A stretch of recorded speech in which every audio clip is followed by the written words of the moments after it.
Crowhill here. Today we review a Christmas cordial and discuss state-sponsored vice.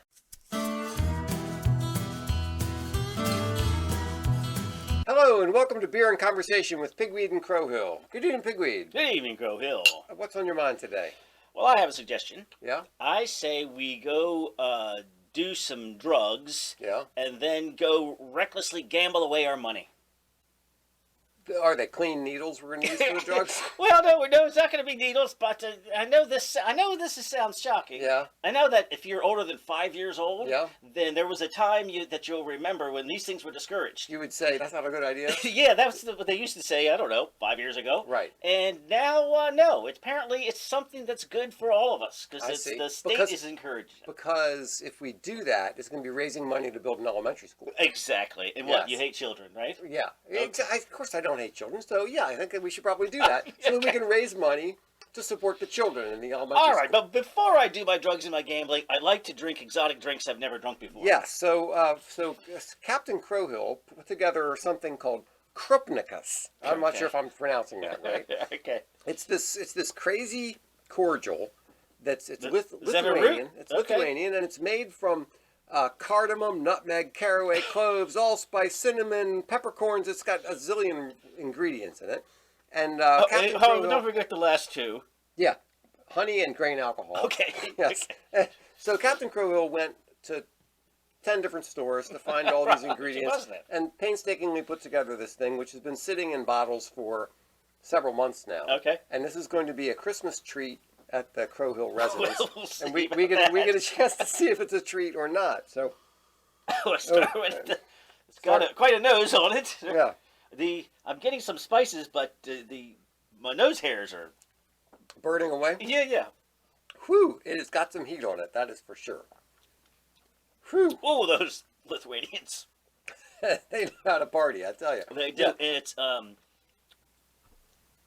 Very spicy. Yeah, it's spicy. When you were pouring it, you could see it kind of glub out Yes, of there. Obviously the honey changed the viscosity quite substantially. And it's got a very strong aroma, and it's got some heat to it, and very, very spicy. Yeah. And it's, would you compare it to? I would say, and I'm looking at all of this long list here, well, it's balanced, because it's not... None of these spices seems to overwhelm it, right? It's not all peppercorns. It's right, not you're all not going, cinnamon it's all sticks, cinnamon right. stickers, ginger root, no. Yeah. Orange zest, Yeah. vanilla extract. It's very interesting. You know, my first sip was kind of like, oh my gosh, what am I getting into? Yeah. But the more I sip at it, it tastes like all right. It's an interesting cordial. It's so, what would you compare it to? Is it sort of like one of those? What's that on fire or? Yeah.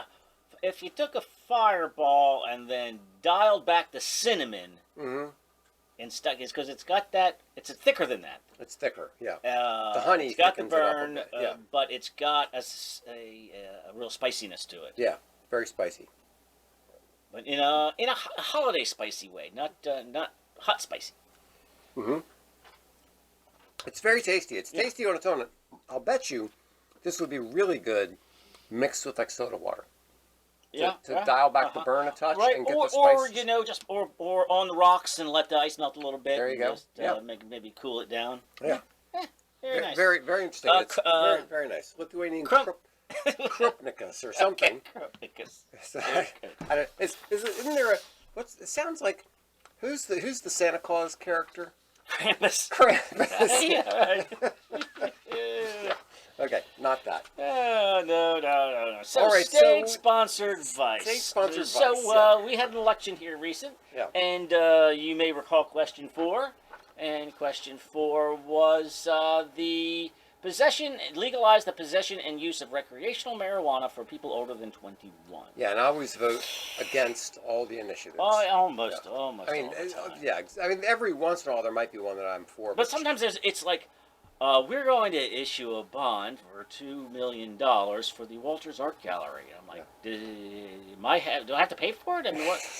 No, I guess it's a good thing. Yeah. Sometimes I'll just go, I don't know, it just sounds like you're wasting money. Yeah, and I guess generally speaking, I come from the perspective that Maryland is run by a bunch of crazy leftist lunatics. So generally speaking, I'm going to be against whatever they're proposing. That's the default position. Putting more power and more money in their hands just has to be a bad idea. Yeah, it's got to be no matter what it is. There might be something every once in a while that's a good idea, but generally speaking, it's like no, I don't want to give these people more money or power. Okay, so but we had this referendum, it had no problem. Passed very easily. According to the Maryland poll conducted, 73% of voters support the legalization. So this was before the So we're going to be smelling skunk-like flavors. So individuals 21 and older will be allowed to own and use up to 1.5 ounces of marijuana. And the law is set to go into effect in July. General Assembly still has yet to set requirements for the distribution, regulation, and, most importantly, taxation of cannabis. So I've got an important question about this. Why is it that the smell of pot, nowadays it's more like skunk, where back in high school it had a very different smell to it? You're exactly right. I'm driving down the parkway and I'm thinking to myself, is the guy in front of me smoking weed while driving? Or is there a dead skunk on it? Yeah. Yes. Yeah, honestly, I thought, gosh, what are people doing? And why would you want to inhale something that smells that way? That's because, it's decriminalized, which is the current state of things. Yeah. Doesn't mean you can drive down the road. Which is part of the problem, by the way. Like, there are tests for whether you're driving intoxicated with alcohol. This is the big problem. But there are not tests for whether you're driving high on marijuana. No, I mean, there's the clearly impaired thing, but if you're not really sure and if somebody passes the walk the line test, the stupid human tricks, you can't do a blood alcohol level. Right. It's going to tell if you could have smoked pot 3 days ago, right, and it would show up. So I mean, is it that we haven't pursued such a test, or is it just doesn't work like alcohol in the way it works its way out of your body? In a way, that might be a good thing. It might, because the idea of measuring somebody on blood alcohol level for alcohol doesn't take into account the fact that some people respond differently to a different blood alcohol level.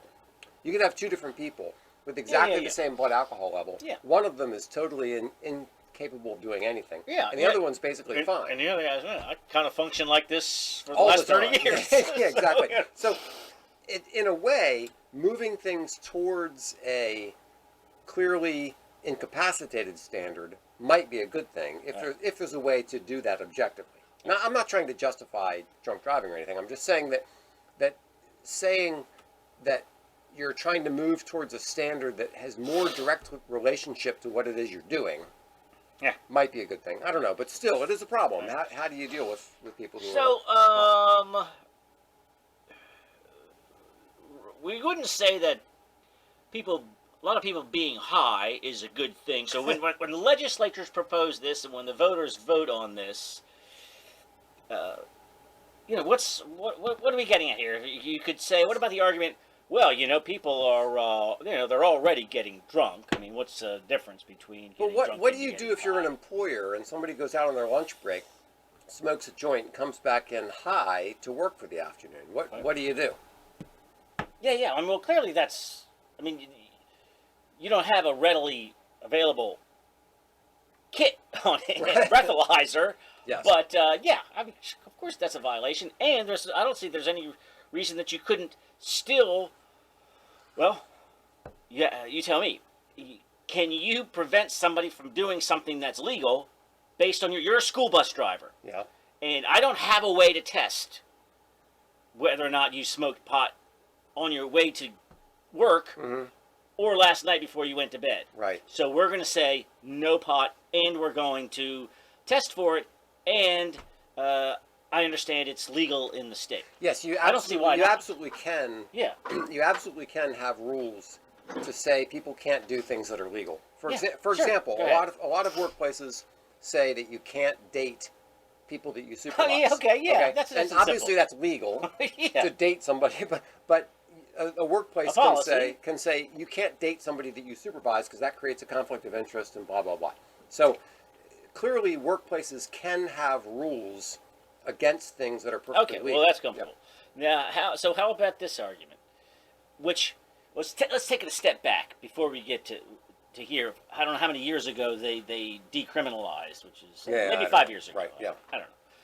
Idea being, nobody's going to jail, but it's still illegal, and there's a fine involved. Yeah. And to me, that's reasonable. Well, let's talk about why that's reasonable before we get to why the legalization. Well, I like the idea of having punishments that are proportionate to the crime. Yeah. And the fact that somebody smokes some dope, I don't want that guy going to jail for a year. Yeah. I mean, okay, fine him a certain amount of money. That's reasonable. I don't see any reason to send him to jail, to make him lose his job, to all the other kind of things that go along with that. So I'm okay with that kind of a thing. Right. But but you're saying that it still violates public standards. Yes. So it's basically it's public urination. Mm-hmm. Right? No. I don't want you to lose your job, lose your house, you're trying to raise your kids, everything like that.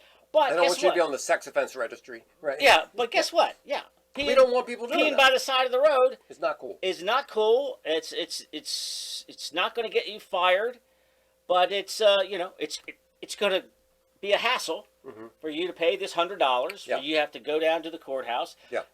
I wouldn't even object to them hauling you in, except for the time it takes away from the police officer. Yeah. And just to make your wife come pick you up, just to up just the for the ante, embarrassment, just for the embarrassment of it all. Yeah. But at that level, I'm getting the decriminalization. Yes, it's. Yeah. So I guess there is a totally reasonable argument which says we don't want people's lives destroyed because of minor infractions, and I totally agree with that.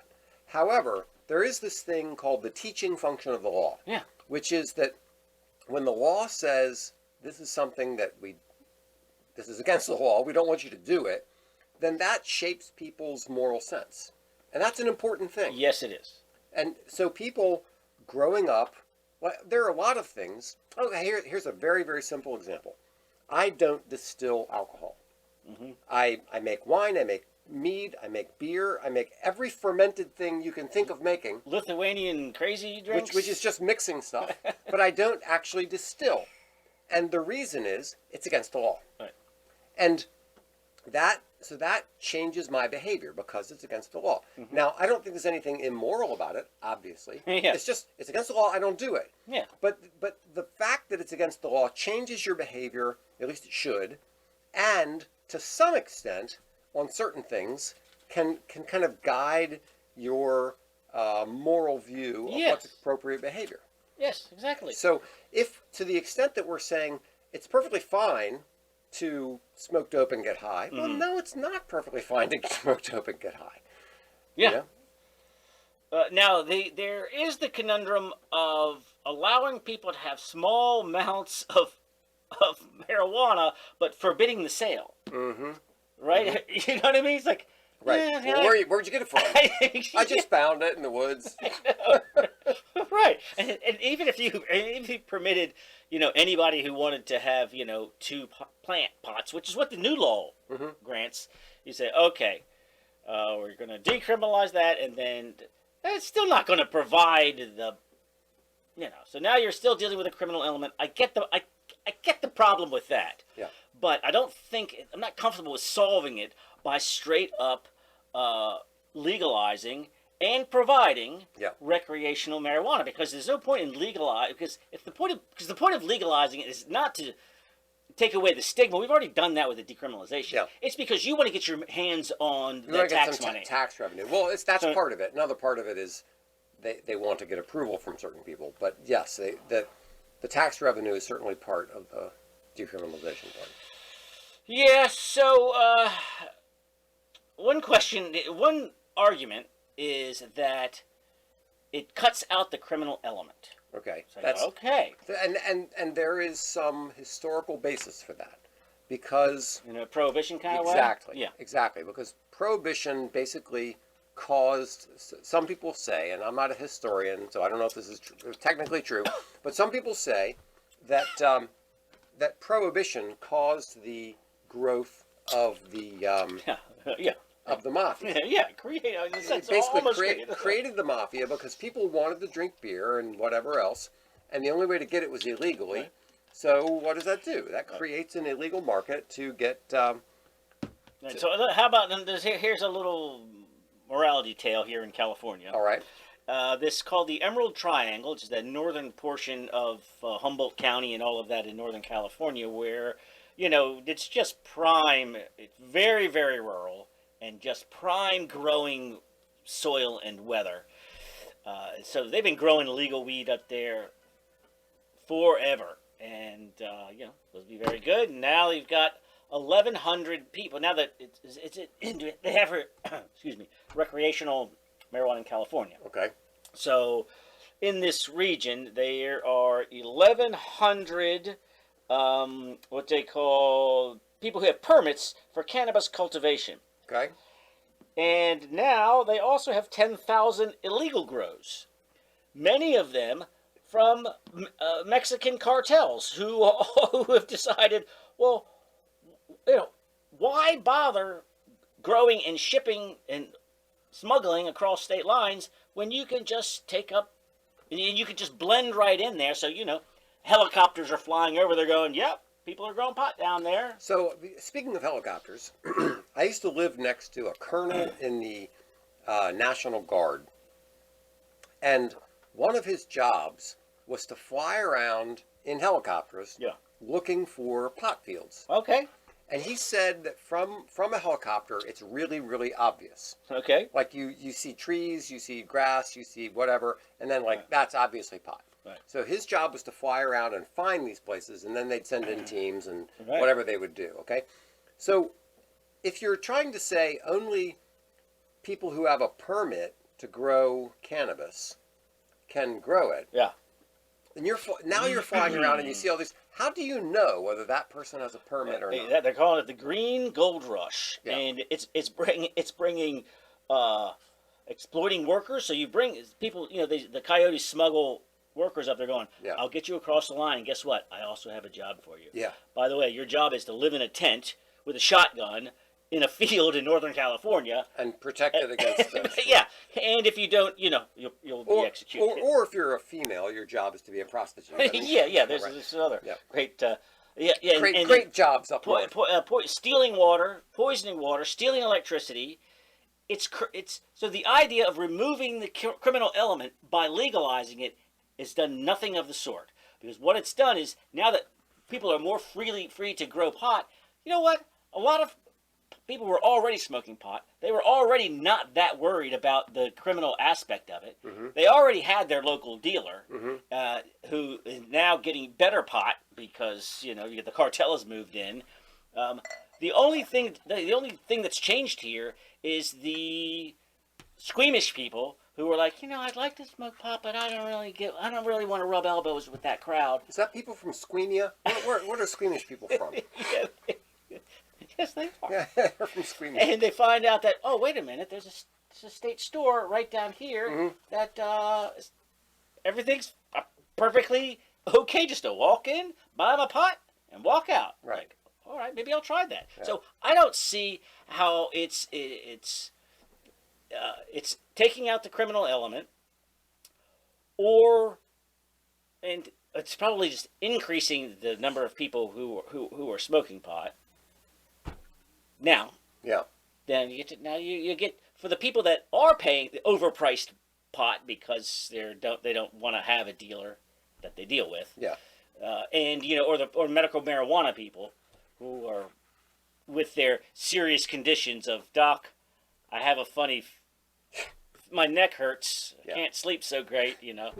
Okay, here. So at the pool, there's this guy who uses CBD gummies. For pain, and he was telling me that it's really easy to apply in the state of Maryland for getting not just the regular CBD, but the ones that have, the ones that make you ones get a little bit get a little umph in it. And he was saying basically all you have to do is say, I have some pain. I get a little nervous sometimes. Yeah. Anxious. All right. Right? So that's we're not done with vice though. I mean, that's just marijuana. Do you have anything more on marijuana? Let me circle back on Okay, marijuana. circle back on marijuana. but- So let's take a break, and after the break, we'll talk about lotteries and gambling. Yeah. Okay.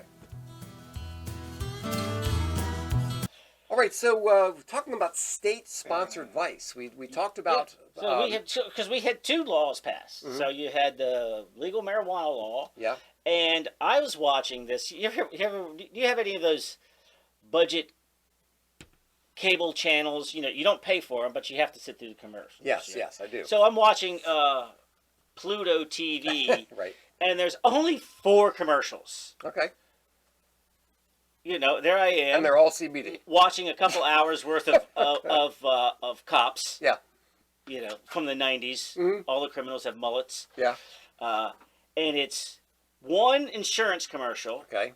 and then the other 3 are DraftKings, FanDuel, and BetMGM. Interesting. All 3 of them are, guess what? Coming soon, and it's all localized. Yeah. It's not a national. It's all Maryland. In Maryland, you will soon be able to bet on sports from your phone. Choose us. Here's $1,000 credit. Boom, boom, boom. You know, they are just so jacked Yeah. to get That money, right? To get this. Well, we already have right down the street here. We have there's one in Baltimore. Yeah. And there's one just a little south. You know, casino Two different casinos. Which started as so. No, let's back it up 30 years, and then let's go from there from lottery to Slots, the yeah. first round of casinos, and then up to sports betting on your effing phone. So I remember 30 years ago, I was just newly living in Baltimore, and they were building a brand new stadium, and they're going, guess what? We're going to fund this with our new state lottery, and also this state lottery money is going to go towards schools. We're going to have like a safe. Yeah. In a big building, Yeah. or just the lottery money is Al just Gore going. is going to be in charge of it. Yeah. It's going to go through a pneumatic tube. Yes. All that money is going to go straight into that safe, and nobody's going to touch and it will only be spent on schools. Oh, Yes, gosh, because it'll be a special kind of money that can only be spent on schools. Exactly. Yes. Yeah. Exactly. And so, but at this time, the counter argument to this was that the poor disproportionately spend money on money that they don't, their expendable income, which is nothing, Right. will be spent on these lotteries statistically, and the phrase was, you will be balancing the budget of the state on the backs of the poor. Let me give you an ugly statistic right. in that regard. Studies say that lotteries use up to 9% of take-home pay from households making less than $13,000 a year. Jeez! And now I've frequently I will admit that when the Powerball gets up to $500 million, You gotta plop down $2. I put in $2. It's not 9%, is it? No, it's not 9%. Okay, good. But so Worried about you. yeah, up until a few years ago, I just didn't gamble ever in any circumstance at all. And then I thought, like, what's the harm of paying $2 Yeah. to get a lottery ticket? You know? You know what? There's no way you're going to win. But you're paying $2 to think about it for 5 hours. Yeah, exactly. Exactly. It's my admission to the fantasy. Yes, exactly. I'm paying $2 to have a fun daydream. Yes. That's pretty harmless. That's basically the point. But 9% is not harmless. I see a lot of people. I go in and I put $2, and the person looks at me like, "Are you insane?" Because all the people in front of me are spending. Okay, I want to put $20 on this and $10 on this. Come in on a whole list. I've gone. Yeah, and they got their own numbers. $913, $472, Right. $3. Oh my! And then that's not the. Well, I guess I got to go somewhere else. And they're spending. I don't know this for a fact, but I can guess based on various factors Yeah. that they're spending way higher percentage of their income Yeah. on this than I am. Yeah. And that's so not that good. argument from 30 years ago. It's still true. It's not that far off. No, it's not true. Not far off. And the other thing, let me just go Yeah, into give me some more lottery numbers, okay. and then we'll move our way up. Yeah, so there's a bunch of moral issues with lotteries. It gives people a false hope of sudden riches. Yeah. They're not going to win. I mean, you're more likely to get hit by lightning than. Yeah. Okay, it promotes a something for nothing attitude, right? It encourages. You might be less ambitious in your real life, Exactly, because you're spending time in this fantasy. And that's one of them, which is the false hope of winning the lottery discourages people from taking realistic steps to improve their lives. Yeah. Because instead of At least getting your GED, getting a skill or something, right? Yeah, it encourages risky behavior generally. It tends to erode concerns about other forms of gambling. Okay, in that, I'm not playing poker or rolling dice or something. Is that what they mean by exactly. If you say, it's just a lot. If somebody wants to say, well, and gambling is a bad thing, it's state sponsored. Exactly. So I'm not in the back alley. Once again, there's that dice. teaching function of the law, which is saying gambling is okay. Yeah. It doesn't really help people who win anyway. Like the vast majority of people who win the lottery, it destroys their lives. It's not like it's a wonderful thing. Also, we've been down this road before.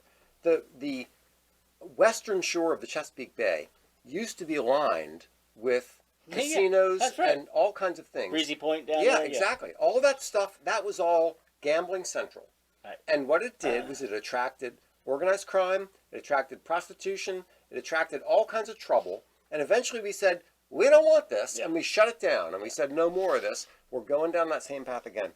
And then there's also just the question of, is it morally wrong or is it just unwise? And I think that's a hard one to parse. Because with your libertarian strain, you would have to lean towards, grown-ups, grown adults making their exactly. own If somebody decisions. wants to pay a couple of bucks on the chance of winning $1 billion, okay, fine. But is it smart to?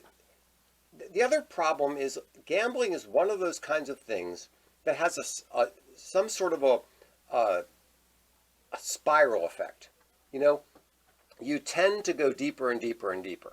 You start off with this, and it all right. leads into Are you ready? Are you ready to go deeper? Yeah. So for about 30 years, we've had the lottery, and whatever, and it's gotten more scratch offy, and there are more and more games and such. But which I still like the lottery better than the scratch off. Because at least you have to wait a few hours or a day or two or something like that, where the scratch off, you just scratch it right there on the counter. Or those things where you go into the store, keno, and they've got the keno where they got those little horse racing things. They don't have to wait like 15 minutes, right?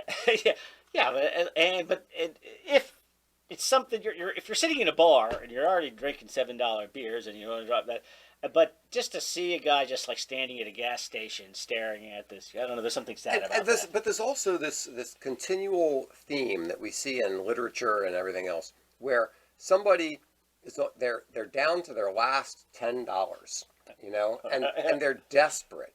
What do? They bet on the horses. It is kind of an act of desperation. It's this Hail Mary long shot kind of a thing. And by the way, I collected $2 from 10 different people at work today to play the lottery for $300,000, $300 million. 300, It was so just because I see all the things that are wrong with it doesn't mean I don't participate. Yeah, I will admit that I bought a lottery ticket from time to time. Usually, it depends on how much I hate my life. There's a correlation between this. Every time, the more I hate my boss, the more exactly. Okay, so. Then, what would you say, 10 years ago, they introduced the idea of slots at racetracks. Yes. So Maryland has... We have a long history of racetracks. Yeah, and so, there's Laurel, the one in Ocean City, there's one in Western Maryland. Used to be one in Bowie, but not there anymore. Right, yeah. So people are like, hey, look, how about this? Nice and simple. There's already betting going on. Mm-hmm. We'll put in some slot machines, and that's it. We'll call it that. Yeah. Okay, all right. And we'll take some money, and we'll build elementary schools for children. Oh, yeah, of course. The proceeds are going to go for the proceeds they're are always definitely not going into the general fund to be spent on anything. And we're not bribing anybody. We're not beautiful. giving it to any of our none of the politicians are going to make any money on this at all. And then super fast. Yeah. We had the thing at the Pennsylvania line. Yeah. And and then we decided, you know what? Let's put one right attached to a mall in the middle of Maryland. Yep. Right there in the middle of Maryland, we've got an actual casino where you can do any kind of betting you want. It's like anything you can do in Las Vegas. Yes, but not originally. That wasn't what the voters went in on. No, what they went in on was just slots. Just slots, Yeah. all right? No table games, nothing weird like that. Yeah. And then I don't know. Is this camel's nose under the tent, or is this slippery slope? Which would you say? Well, I guess what's the difference between the two? They're pretty similar. But yeah, what we get. So is once I think I'm going with camel's nose. in for a penny, in so for a pound. Once you got there, everybody's like, well, I mean, his nose is already there. So is it such a big stretch for his head to be in? Yeah, for his head to be in. So why don't we just go ahead and do table games, right? Mm-hmm. Big deal. We're already here. Right. And you already knew this 5 years ago when you convinced us that this would never happen. Yes. Right. Exactly. So now they did that, and then they said, well, I mean, while you're in there, you can do some sports betting. Yeah. Okay. So, well, what's the prediction on how many years before we have legalized prostitution in the... Well, based on this trajectory. Maybe. Yeah. I mean, Vegas has legalized prostitution in certain areas in Vegas. Right. Well, in the next county over. Yeah. So not in Vegas itself, but right. next... Yeah, you're right. Yeah. So, but then, all right, so get back to my watching Pluto channel. Mm-hmm. So now... you don't even have to get your sorry ass up to drive down to Arundel Mills, just 15 minutes away. Yeah. And so now we're going to make it so that you can bet in 1,000 different ways, right? Because it's not win and lose. Yeah. It's fumbles. It's how many yards will the quarterback get, right? There's right. dozens and dozens on every game. It's amazing how many things you can bet. Now I hope, at the lottery. You still have to use cash. Mm-hmm. You can't put it on a credit card. Good. Yeah. So I'm hoping that at least this app has to be tied to a debit card. That's a good But question. the camel's now the camel's up to his shoulders. Yeah. So who knows? Right. But yeah, at least please tell me that you can't put it on a credit card. You can't make bets on a credit card to make bets. All right. Yeah. We can't. I mean. I was going to say we can't be that dumb, but we would have said that 10 years ago about what's going on now. So the House always wins. Mm-hmm. So the state is separating the fool from his money in order to fund. Oh, back to Vegas. There have never been sports in Vegas for this very reason. Mm-hmm. They said because we don't want people betting on betting. Right. That close to the sport because yeah. of the influence. And now, guess what? We've got the NFL is all in on sports betting. Yep. I mean, right? So we're basically going down the same slope we went down 100 years ago. I know. That led to all the problems we had with casinos along Chesapeake Bay. It's the same trajectory. We're going down the same thing. We haven't learned a thing. Except we do have 1-800 numbers for stop gambling. Yeah. So if you have a that's gambling gonna help problem, everybody. Yeah. Yeah. Because everybody who has a gambling problem calls. That's exactly what they do. Yeah. They recognize it immediately. And then they call. They never think that's okay. Yeah, I've lost everything, but watch this. I'm going to call that number. I'm going to mortgage my house, mm-hmm. and I'm going to hit it big, and I don't have a problem. Yes. I don't have a problem because that's going to solve everything. Yeah. Once I win that big thing, once it comes on red 8, I'm going to be in good shape. Now, the other thing that's interesting about revenue from all this is that it's not as transparent. Apparently, what they do with the earnings from lotteries and gambling and all that kind of stuff it's not as obvious where that money is spent as other income, according to what I was reading. Well, yeah, like I said, it's not that there isn't the education lockbox. Yeah. It doesn't just go into a general fund where they say, well, in this general fund, now that we're richer all together, this month we can now spend more money on education. Yeah, it's not like you get a voucher that says this is only good for building an elementary school. Right, yeah. So and we already have a system for building elementary schools. It's called property tax. And you know that they're going to lie to you. you know that when they're trying to sell slots or table stake gambling or whatever it is, Right. you know they're going to tell you, oh, this is going to help widows and orphans. This is going to, do all this good stuff. All right. So broadly, between the two of these things, let's think of Yeah. the two of these things as All right. as a thing. Yeah. A play for votes. Yeah. I mean, a cynical play for votes. Like, look, hey, the wind is blowing that way, and I'm just going to cash in on people's desire for vice, independent of whether or not it's good for the state. Mm-hmm. But let me argue this: isn't there a time? Is there a time? There's time that leaders lead, and there's time that leaders follow. Yes. So aren't you just doing, or don't you want them to do what their constituents want? So if 73% of the people want a swimming pool, and you personally think it's a bad idea, well, it's not up to me to decide where this swimming pool goes. 73% want it. My job is to give them what they want. So what about that argument? Well, okay, there's a point to that argument, but I think what's missing is we don't look to politicians for moral leadership. We hope that the religious communities, and to some extent, I'm almost embarrassed to say this, the press, provide some sort of a other perspective on the on some sort of a moral issue. So when something like gambling comes up, you would expect that churches and synagogues should be saying, wait a minute, is this really the right thing? So that the question of, okay, all the people want this. Yeah. I don't want politics controlling everybody's wants and desires. There should be other elements in society that are influencing people.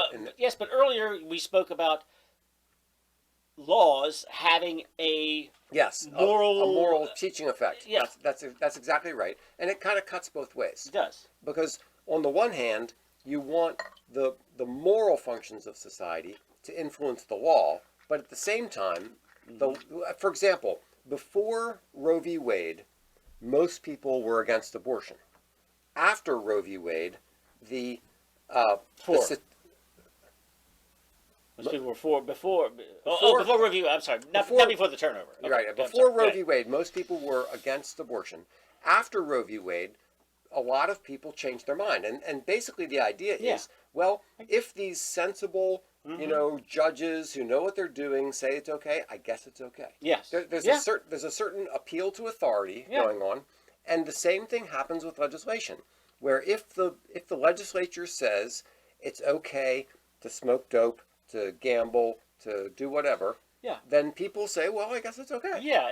Who was it Moynihan to define down deviancy? Exactly. So when you define down deviancy, meaning you decide that what we once thought was a bad moral trait is no longer a bad moral trait, that people go, oh, well, maybe. I guess that's okay. Maybe It's not so bad. And so you have the defined down deviancy, and then let's talk about the big thing. It's the money. Yes. It's good for taxes. I don't know what the numbers are. I'm sure, like I said, I got some numbers. The House always wins. So these people are not going to be laying out this kind of money in advertising and everything else if they thought that there was a chance that they would lose, and they have to pay taxes on that money. Let me give you some numbers here. In 2021, Americans spent $105 billion on lottery tickets. We're not even getting into these new areas of gambling. You're just talking straight up lottery. Straight up lottery. And apparently the state governments take about a third of the lottery money. Okay. So that's a whole lot of money. State revenue from lotteries is often more than $300 per resident. Okay. So this is a lot of money that's coming in based on these lotteries. And so the first thought is we're going to accept vice for votes. Mm-hmm. We will ignore any moral compunction we have and just say, hey, I don't care what these people are doing. It's all about it gives election. me more money to let me do what I want to do. Right. So that's one thing. The other one is the taxes, because got more governments with more money do more good things, and it's more better for more everybody. Because government. And we have for our new Governor Wes Moore. Right. So the assumption there is that government is always spending money to help people. Right. Like that, and some people believe that. Some people believe that the purpose of government Any way to get more money in the hands of the government benefits its citizens. Yeah, which I think is complete bunk. There are certainly some things government does that are very helpful. Yes. When they build roads, when they defend the country. There are a lot of when they put out fires. I mean, there are a lot of things government does that are fantastic things. I'm glad they do them, but there are also a lot of things they do. If you just come up to them and say, "Guess what? We are going to increase the budget by 20 by appealing to the carnal natures of our citizens. We're going to increase the budget by 15%. What good things are you going to do with this money? How are you going to make the lives of Marylanders better with this money?" I'm not satisfied that I'm going to get a great answer. No, because one of the things that happens in politics is graft and corruption, where politicians are going to pay. They're going to pay off their donors. They're going to say the most important thing to a politician is getting reelected, and what they want to do is make sure that all their donors are happy. So some of their donors might be certain kinds of businesses. So they're going to take that money and they're going to funnel it towards the businesses that have been their donors in the past. Yeah. So they'll be happy. So they'll keep supporting them so they can get reelected. Yes, That's the kind of crap that goes on. I'm in no way convinced that ever increasing the money, power, size, and influence of government improves the lives of its citizens. No, I don't think so at all. I mean, there are obviously situations where government needs more money because of some circumstance. Right. And okay, and to get that, they should probably cut some spending over there, yeah, and then funnel that money over here. Not find another way to suck it out of the pockets, especially the poor people, the vulnerable poor. Yes. And the pot smokers and the poor is how we're going to balance our budget and increase our income. How about just being a little bit more responsible with the money that you already have? I would like to see a breakdown of the $105.26 billion of lottery tickets that have been bought.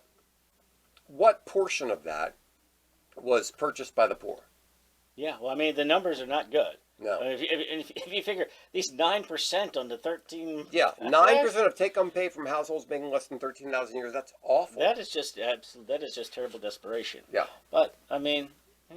and we're giving them a false hope that they're going to get better by... But let's wrap up here with this government needs more money business. What are the limits of putting more money into the hands of the government? Would we sell child porn in order to fund more government? Right? No. Right. So at least we do. So there's some standards. I would hope there are some standards. Some standards do exist. So then you need to back up and go. Then what else would we not be willing to do? Yeah. In order, because you can't have the principle that more money for the government is greater than all things. And here, help me with this because I'm working on my slogan here. Okay, yeah. And help me here. Do I copyright it or do I trademark my slogan? What's the difference between copywriting and trademarking? So copyright, whenever you write something, yeah, that you automatically copyright it. That's just automatic, as long as you can prove that you wrote it at that time. Trademarking has more to do with like logos. Okay, here's a slogan. So would I trademark it? A slogan, if it's short and tell me if this is short enough. Okay, this is what I say. They should just embrace this.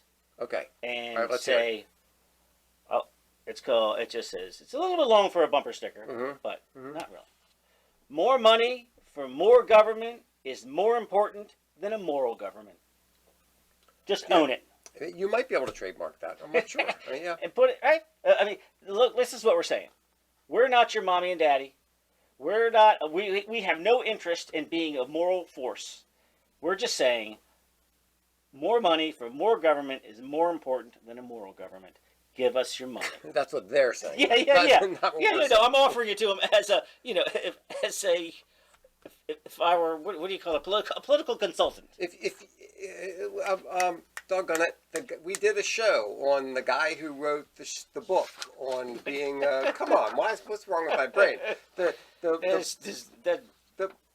Lithuanian. no, booze. yeah, the book about the Prince, Machiavelli. Okay, Gosh, it took me all the time to get to that. right. Okay, Machiavelli, that would be something that he would go to his prince and say, Yeah. here's your slogan. Yeah, here's your solution here. I mean, right. you want to get this done? Yeah. You get it done. Don't be the moral arbiter of what's going on here. You want to win, right? Yeah. This is how you do it. This is what you do. Give people what they want. All right, so so we've got Maryland. It's Government supporting vice. It's the 20th state to legalize the possession and use of recreational marijuana. We have also gone full in on gambling. I can't believe that the gaming industry of Atlantic City and Las Vegas have not.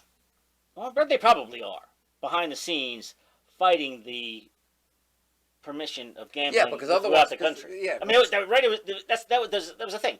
You went if on you wanted vacation. to gamble, you would go to New Jersey. Yeah, right? great. Yeah, and now you do what? You pick up your phone. Yeah. I mean, Yeah. Okay, so I want to ask this question: if the government is promoting vice, who is promoting virtue?